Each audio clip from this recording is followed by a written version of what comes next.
Hello friends, this is Rajesh and welcome to AK learning. आज हमारा practice session का 5th day रहेगा जिसमें हम डिस्कस करेंगे जो सीटेट पेपर 1 होता है उसके जो प्रीवियस ईयर्स हो रहे हैं उसकी हम सीरीज चला रहे हैं। तो इसमें हमारा जो 24 दिसंबर में हुआ था एग्ज़ाम ना, जो 24 दिसंबर 2021 में हुआ था, इसकी हम सीडीपी के कुछ क्वेश्चंस को डिस्कस करेंगे जो आपको काफ़ी हेल्प करेंगे सीटेट जो पेपर 1 है उसके पेपर को डील करने में। ठीक है, स्टार्ट करते हैं। देखो, जो पहला क्वेश्चन है,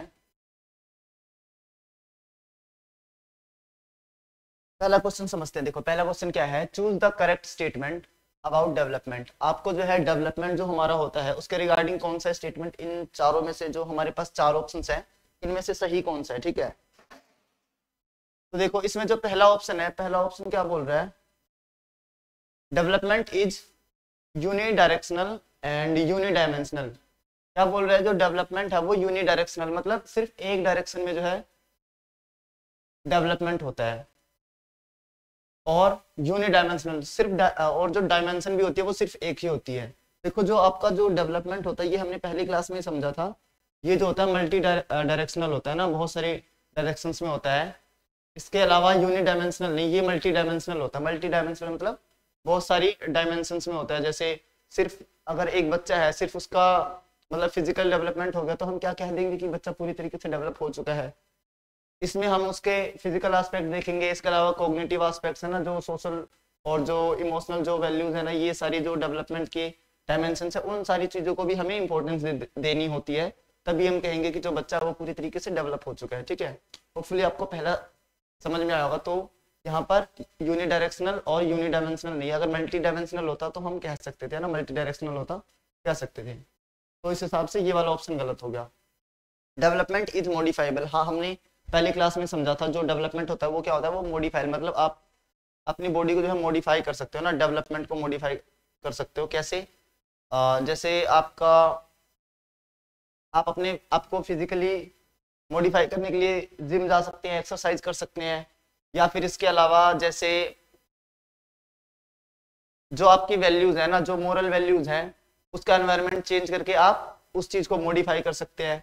जैसे आप एनवायरनमेंट चेंज करते हैं तो मॉडिफिकेशन के बहुत ज्यादा चांसेस होते हैं। ठीक है, तो ये वाला ऑप्शन हमारा सही रहेगा। ठीक है, बाकी जो दूसरे ऑप्शन है उनको भी समझ लेते हैं। Development is totally genetically programmed, ऐसा नहीं है कि जो डेवलपमेंट होता है वो सिर्फ जीन्स पे ही टोटली डिपेंड होता है, बहुत सारी चीजें हम अपने एनवायरनमेंट से सीख रहे होते हैं। ठीक है, तो इतनी बात आपको समझ में आ रही होगी। इसके अलावा हमारा जो फोर्थ पॉइंट है, individuals achieve developmental milestones at the same age and same pace. देखो, जितने भी लोग होते हैं ना, जितने भी हम लोग होते हैं, जितने भी इंडिविजुअल होते हैं, सबका जो रेट होता है ना डेवलपमेंट का वो अलग अलग होता है, तो सेम पेज नहीं होता है ना। कोई बच्चा 2 साल में अच्छे से चलना सीखता है, कोई बच्चा 3 साल में जाते जाते अच्छे से चलना सीखता है और बोलना सीखता है ना। लैंग्वेज हो सकता है एक बच्चे की ज्यादा पहले डेवलप हो चुकी हो, या एक बच्चे की जो है लेट में जाके डेवलप हो रही है। तो ये क्या है, सेम पेज नहीं होता, हर एक इंडिविजुअल का अपना अलग अलग रेट होता है। ठीक है, तो इस हिसाब से हमारा जो जो ऑप्शन नंबर 2 है ना, डेवलपमेंट इज मॉडिफाइबल, तो ऑप्शन नंबर हमारा 2 वाला सही रहेगा। ठीक है, होपफुली आपको ये क्वेश्चन समझ में आया होगा, और वीडियो अच्छी लगी हो तो आप लाइक शेयर और सब्सक्राइब कर सकते हो।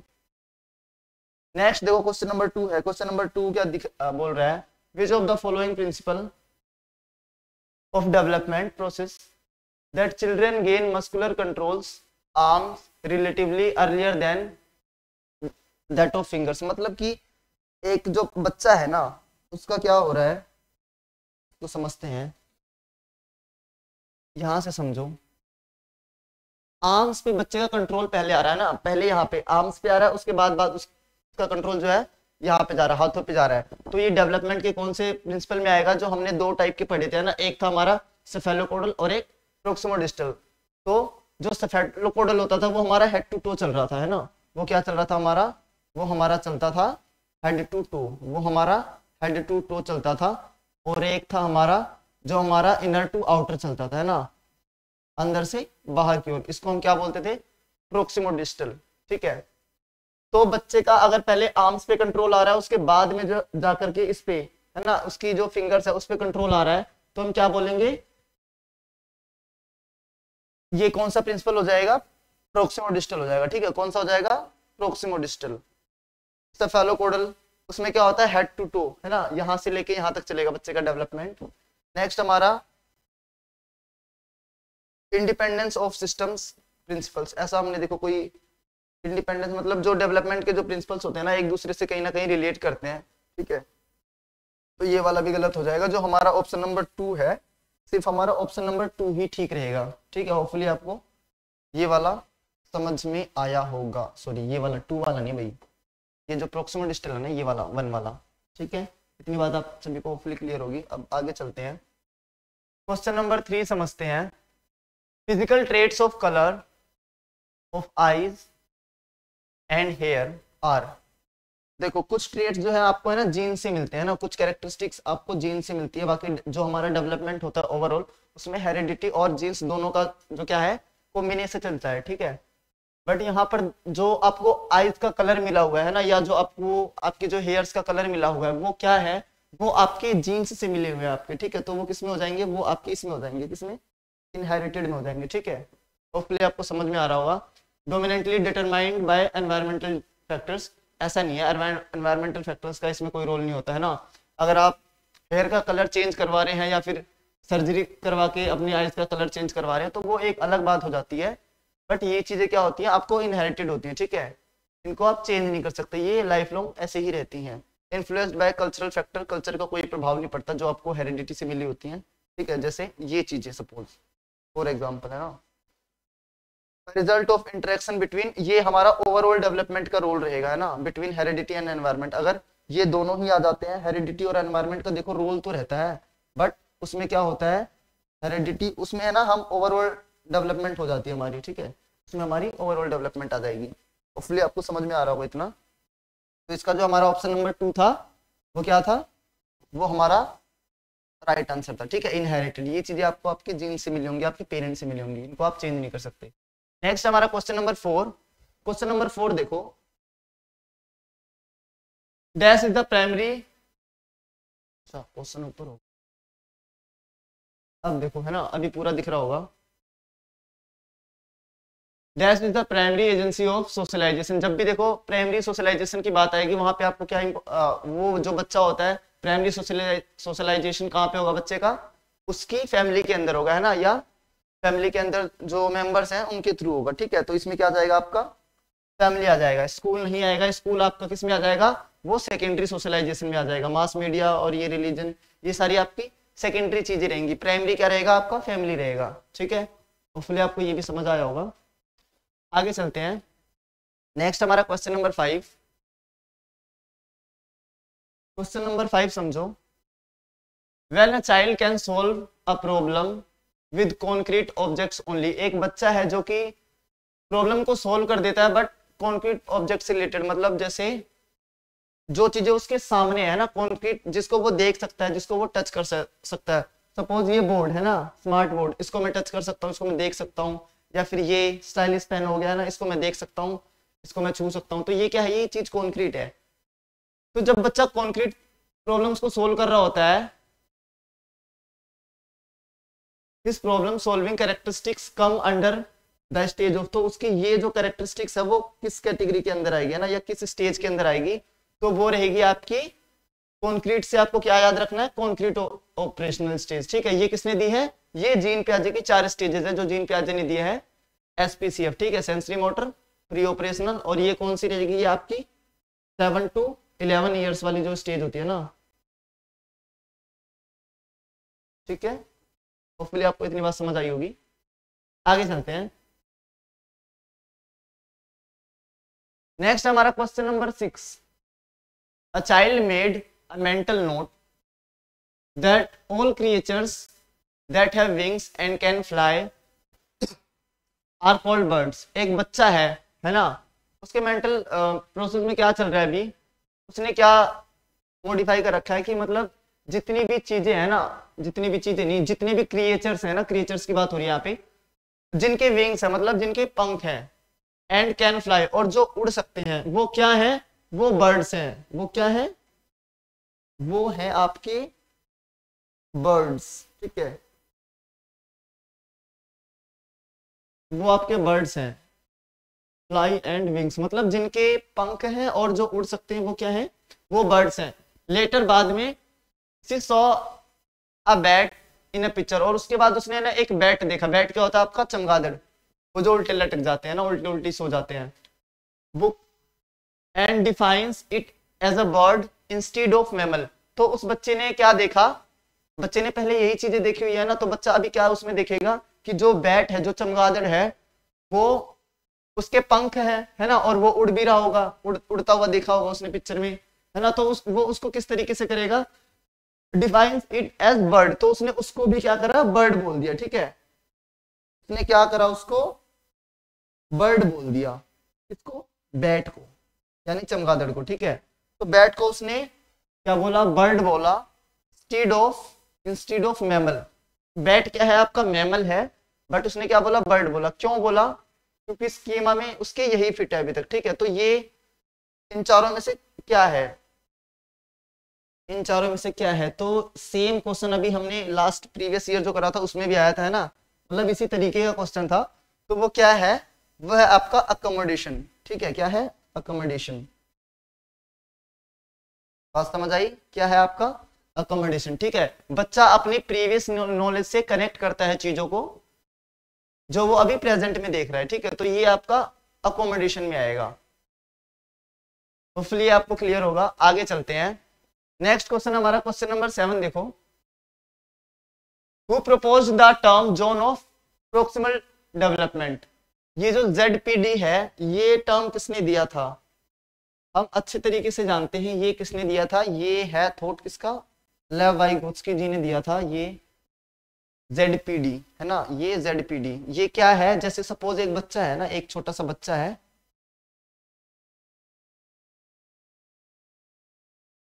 एक बच्चा है ना, अभी जो है ना उसकी थिंकिंग यहीं तक है। ठीक है, बट अगर उसको कोई हेल्प करता है ना, तो वो अपने इस एरिया को क्या कर सकता है, इंक्रीज कर सकता है। ठीक है, बढ़ा सकता है, कहाँ तक, यहाँ तक। ठीक है, तो ये जो हेल्प कर रहा है ना, और ये अगर कोई हेल्प करता है तो बच्चा अपने जो उसकी स्किल्स है, जो उसकी एबिलिटीज है, उसको इंक्रीज कर सकता है।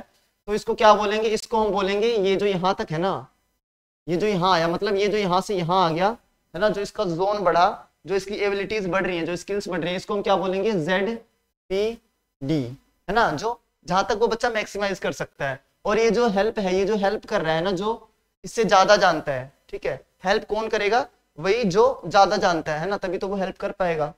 तो वो कौन होगा, उसको हम बोलेंगे जो हेल्प कर रहा है, इसमें जो आपका हेल्पर होता है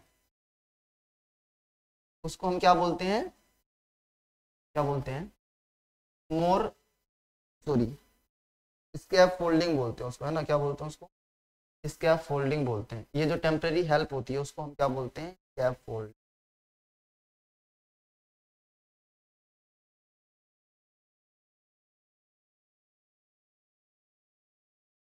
ठीक है, होपफुली आपको क्लियर होगा। आगे चलते हैं, तो इसमें किसने दिया था, लेव वाइगोत्स्की ने।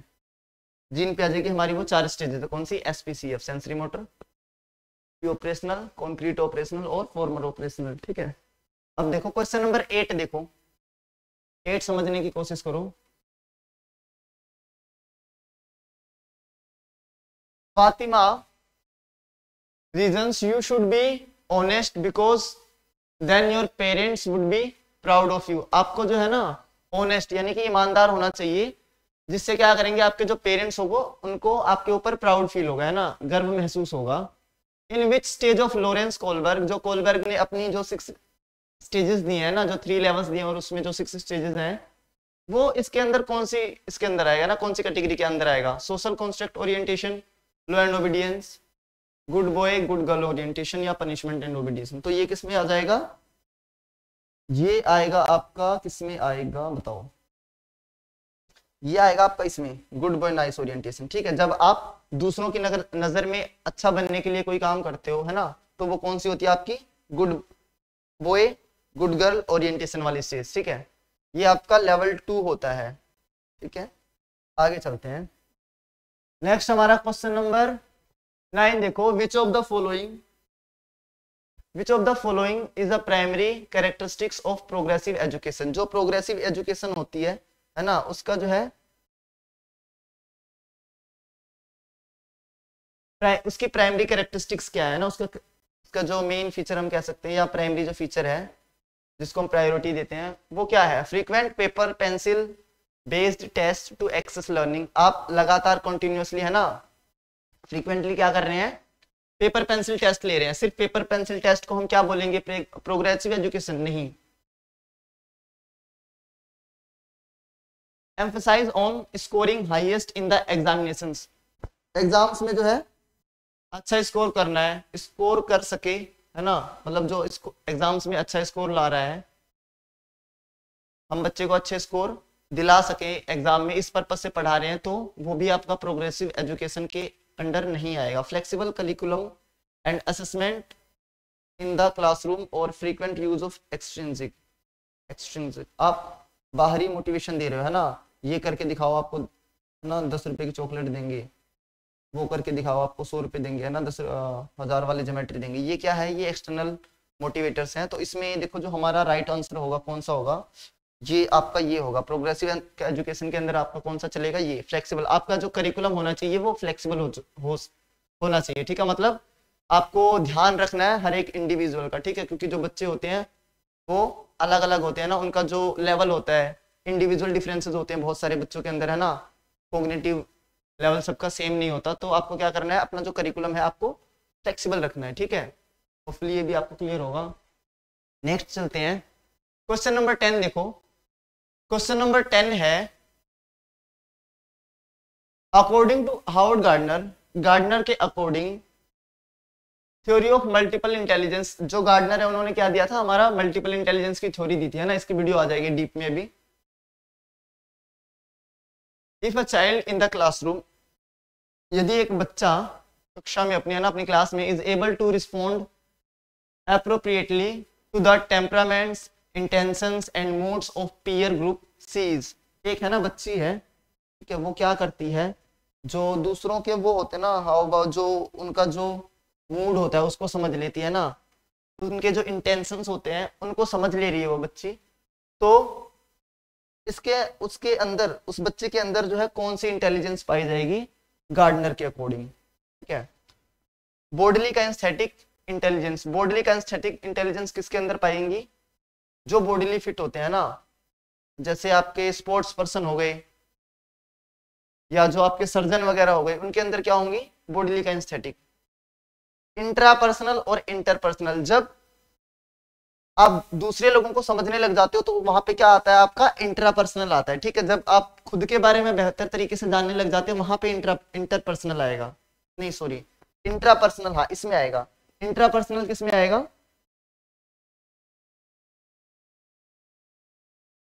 इंट्रापर्सनल जब आप खुद के बारे में बेहतर तरीके से जानना सीख गए हैं ना, खुद को अच्छे से डिफाइन कर पा रहे हैं, दैट इज इंट्रापर्सनल। और इंटरपर्सनल जब आप दूसरों को अच्छे से डिफाइन कर पा रहे हो, अच्छे से उनके इंटेंशंस जान पा रहे हो ना, उनके जो मूड्स हैं, यहाँ पे वो अपने पीयर का मतलब अपने दोस्तों का है ना मूड समझ रही है, उनका इंटेंशन समझ रही है, तो यहाँ पे क्या हो जाएगा, यहाँ पे हो जाएगा आपका इंटरपर्सनल इंटेलिजेंस, ठीक है।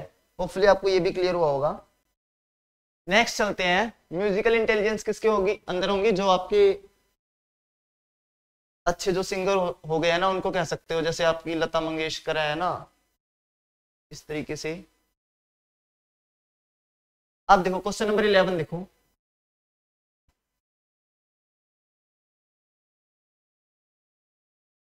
while teaching the concept of occupation, Monica showed flashcards of both men and women in non-traditional roles. This strategy will help in, देखो जो मोनिका है ना टीचर है ना, और वो क्या कर रही है, बच्चों को पढ़ा रही है, और उस टाइम पे क्या कर रही है, वो बच्चों का ना फ्लैश कार्ड या पिक्चर्स दिखा रही है, आप समझो है ना, जिसमें क्या है मैन और वुमेन दोनों ही काम करते हुए दिखाए गए हैं ना, नॉन ट्रेडिशनल रोल्स में दिखाए गए हैं। तो इससे क्या होगा, प्रोमोटिंग जेंडर स्टीरियोटाइप। देखो अगर वो मैन और वुमेन दोनों को दिखा रही है तो यहाँ पर जेंडर स्टीरियोटाइप को प्रोमोटिंग जेंडर स्टीरियोटाइप को वो प्रोमोट नहीं करेगी, वो डिमोट करेगी, है ना। मतलब कि वो क्या बताना चाहेगी, लड़का और लड़की या जो मेल फीमेल है वो सेम है, इक्वल है ना। जब वो अगर दोनों दिखा रही है, अगर ऐसा होता कि वो सिर्फ मेन के दिखा रही है फ्लैश कार्ड में नॉन ट्रेडिशनल काम करते हुए, है ना, या सिर्फ वुमेन के करवा रही है, वुमेन के दिखा रही है, तो वहां पे ये हो सकता था, ठीक है। बट यहाँ पर दोनों ही है, तो ये वाला तो हो जाएगा गलत। नेक्स्ट है promoting gender stereotype flexibility. Gender stereotype जो है उसकी फ्लेक्सिबिलिटी को प्रमोट करेगा। हाँ, ये बिल्कुल जो फ्लेक्सिबिलिटी है ना उसको प्रमोट करेगा, मतलब क्या बताएगी कि वो मेल और फीमेल सब इक्वल है ना, सब मतलब वो भेदभाव नहीं कर रही है, ठीक है, भेदभाव जैसा कुछ नहीं दिखाएगी। प्रोमोटिंग जेंडर हायरार्की और मॉडलिंग जेंडर टाइपिंग, ये जो 2 वाला रहेगा क्या रहेगा आपका, option number 2 will be the right answer, ठीक है। होपफुली आपको क्लियर होगा। क्वेश्चन नंबर 12 देखो,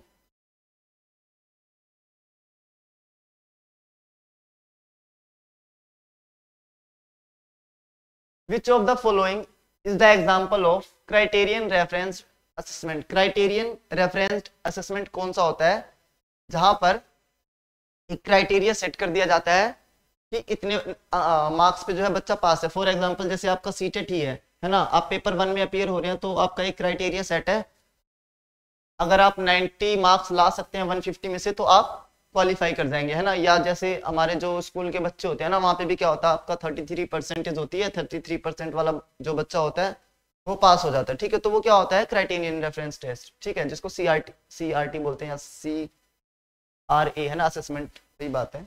ए test based on criterion of minimum level of learning. हाँ, ये बिल्कुल ठीक बात है। जो इसमें पहला वाला है, पहला क्या है, एक मिनिमम लेवल की लर्निंग आप कर पा रहे हैं ना, अचीव कर पा रहे हैं, तो वो क्या है, CRT के अंदर आएगा। A test with the percentile as evaluation criterion, a test with Z scores as evaluation criterion, a test which gives students. इसमें जो A वाला है ना और ये 4th वाला तो शायद इनकम्प्लीट ही है, इसमें जो है 1 वाला आपका सही ऑप्शन रहेगा, ठीक है। होपफुली आपको क्लियर हुआ होगा। आगे चलते हैं, देखो क्वेश्चन नंबर 13 क्या बोल रहा है, according to right of persons with disabilities act, जो आपका RPWD एक्ट है 2016 वाला, the correct way to refer a person who has limitations in intellectual functioning. जो एक बच्चा है ना या एक पर्सन है जिसका जो इंटेलेक्चुअल लेवल है ना वो ठीक तरीके से मतलब उतना ज्यादा स्ट्रॉन्ग नहीं है, या उसमें आप कह सकते हैं कुछ लिमिट्स हैं, तो उसको आप किस तरीके से, मतलब इन चारों में से ना कौन सा ऑप्शन आप दोगे उनको, है ना। ये रहे 4 ऑप्शंस, देखो। तो mentally retarded person with intellectual handicap, mentally handicap person with intellectual, mentally handicap, ये तो नहीं होगा। पर्सन विद इंटेलेक्ट, देखो हैंडीकैप वर्ड का हमें यहाँ पे यूज नहीं करना, और ये मेंटली रिटार्डेड है ना, MR वर्ड पहले यूज होता था बट अब इसको हटा दिया गया है। अब यहाँ पे देखो, यहाँ पे क्या था, यहाँ पे था RPWD एक्ट 2016 है, यहाँ पे जहाँ पे 16 की बात करेगा तो वहां पे क्या बोलेंगे, हम उसको इंटेलेक्चुअल डिसेबिलिटी की कैटेगरी में रखेंगे, ठीक है। पर्सन विद इंटेलेक्चुअल डिसेबिलिटी, ठीक है।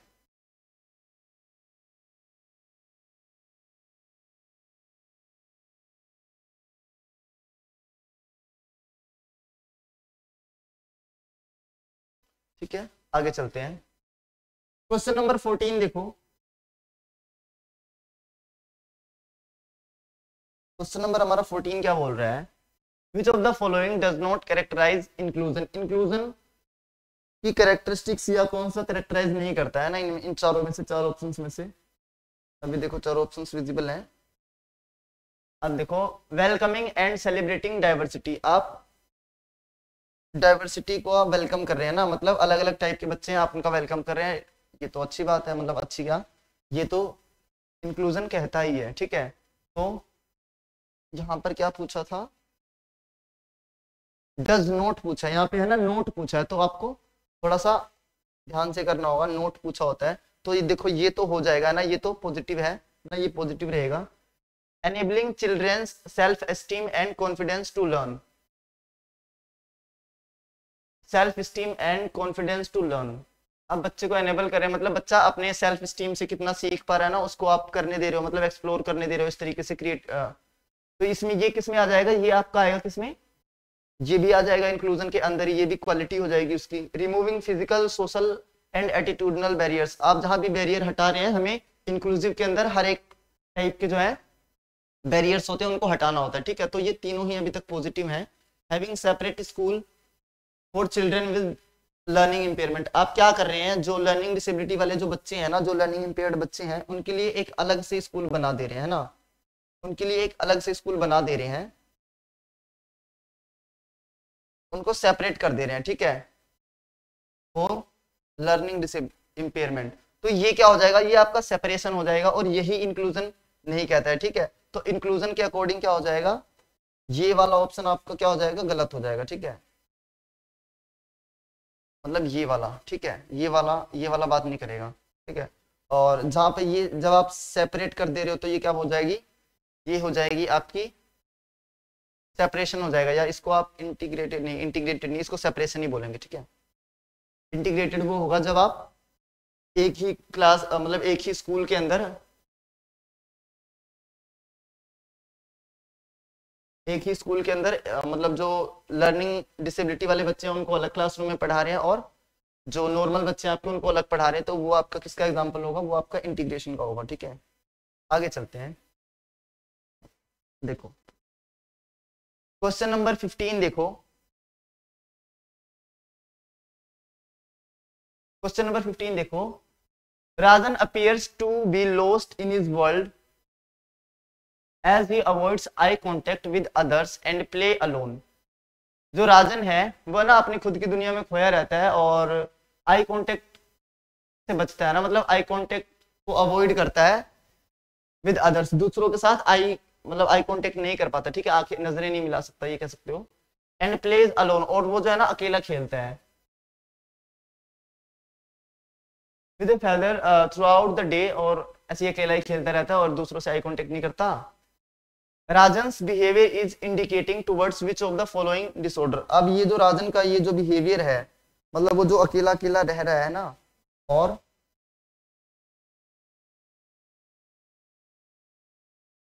जो बच्चा अकेला अकेला रह रहा है और वो दूसरों से आई कांटेक्ट नहीं कर रहा है, तो उसको आप क्या बोलोगे, वो आपका मस्कुलर डिस्ट्रोफी ऑटिज्म, वो आपका क्या होगा, ऑटिज्म होगा, है ना, वो आपका क्या हो जाएगा, वो आपका हो जाएगा आपका ऑटिज्म स्पेक्ट्रम डिसऑर्डर, ये ASD होता है।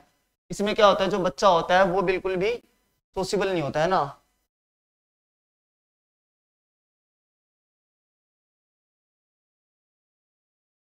देखो जो बच्चा ASD का होगा उसमें आपको क्या क्वालिटीज दिखाई देंगी,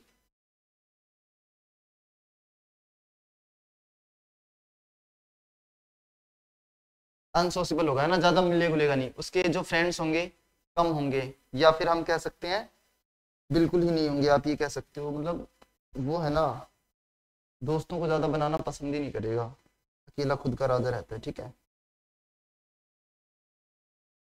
अलोन कह सकते हो, या फिर आई कांटेक्ट भी नहीं करेगा, है ना, ये फ्रेंड्स में।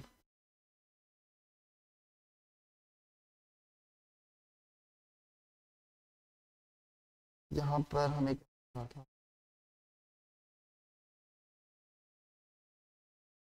यहाँ पर देखो फ्रेंड्स है ना वो बहुत कम बनाएगा, और इसके अलावा आई कांटेक्ट नहीं रहेगा, ठीक है, आई आई कांटेक्ट नहीं रहेगा उसका, ठीक है, बहुत कम करेगा, या तो फिर ना के बराबर ही आप समझ, ठीक है।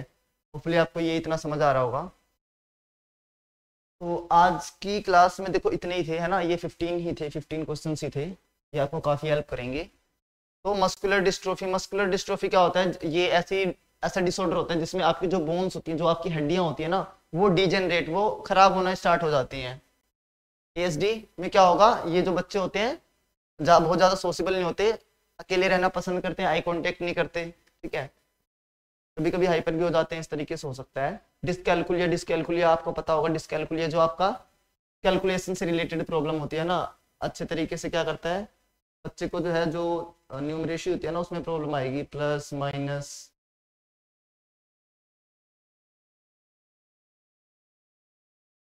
बच्चे को प्लस करने में, मल्टीप्लाई करने में, है ना, डिवाइड करने में, माइनस करने में, इन सारी चीज़ों में जब मैथ से रिलेटेड प्रॉब्लम आएगी वो क्या रहेगा, वो आपका रहेगा डिसकैलकुलिया। ठीक है, तो फिलहाल के लिए यहाँ पे जब बच्चा अकेला अकेला रह रहा है तो यहाँ पे आपका क्या हो जाएगा, ASD, ऑटिज्म स्पेक्ट्रम डिसऑर्डर। ठीक है, होपफुली आपको क्लियर होगा इतना। तो सेशन पसंद आया तो आप लाइक शेयर सब्सक्राइब कर सकते हैं। तो फिर मिलेंगे फिर नेक्स्ट वीडियो में किसी नए टॉपिक के साथ। ठीक है।